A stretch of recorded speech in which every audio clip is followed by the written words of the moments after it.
Hi, Michael Gaffney. Today, how to do simple vasing. We've got two groovy containers here. Sort of mid-century. How do you put all this together? I've got eucalyptus, I've got gorgeous Casablanca lilies, I've got bear grass, and some gerbs. Listen, you're thinking too hard about this stuff. Watch.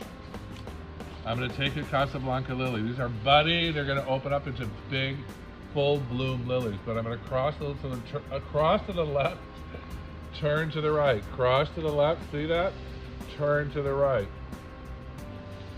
Cross to the left, turn to the right. I have 10 stems of lilies, so I'm going to do my larger vase first and put in six or seven. I'm going to take these, chop them, and watch. You just calmly, quietly drop them into your vase, and they're going to sit right on that lift. There you go. Now I'm going to trick it out, I call it. I'm going to add some eucalyptus, clogging that drain. If you've been to my school, you know what I talk about. Clogging the drains. It's tightening up that hole there, so when you add other flowers later on, they're going to stick. And you can also adjust these. Yes, I need a little bit more water in there. I know. So, but now that I've stuck more stuff in there, look, I can pull these up and they'll stay.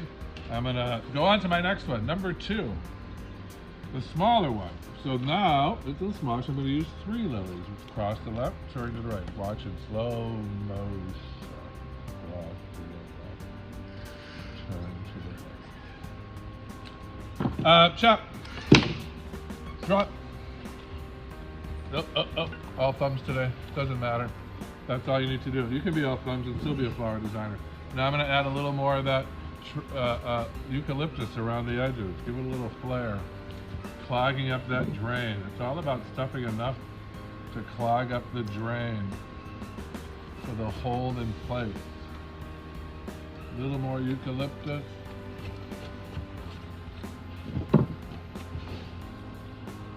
Like that. And then I've got some gerbera daisies right here. I'm going to add some gerbs. The big ones obviously going to get more, but look what happens when you clog your drain. Flowers stick right where you need them to. I'm going to do a couple of gerbs in my big design. Again, oh, see it? It'll stick, but I'm going to nestle them right into the bucket there. And on the lower one, a couple gerbs. Like that. This one needs it's a little loose, so I need to tighten up that drum a little more. With a little more of this and a little more of that. There, I'm going to tilt them at you so you can see. Ready, set, check it out, close up.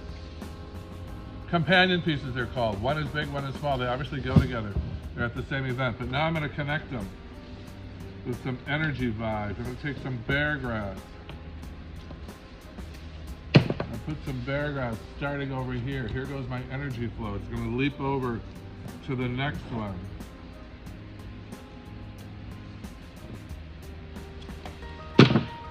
Right here, get it in there. It's got to hit the water, and I'm going to wrap it into this one. Sometimes I just wrap it around a stem or a lily down in there to hold it in place, like that. Get a nice archway, and then the last thing I'm going to do is let that energy flow out the other side. We don't want it blocked. I have design schools all over the country and 3 in Europe. So you can summer with me in Paris this summer, and all we'll do is think about flowers. An occasional lunch beneath the Eiffel Tower. There is my finished pieces, all done in about 3 minutes worth of time. I'm Michael Gaffney at flowerschool101.com. And if you need more information, just go to flowerschool101.com. You'll see these and other videos. Watch my videos on YouTube. You'll see the kind of work my students do in a matter of days. Really spectacular designing. So there's your 2 companion pieces for you today. For your dining room table, for your entryway, your gallery opening, flowerschool101.com. Keep blooming.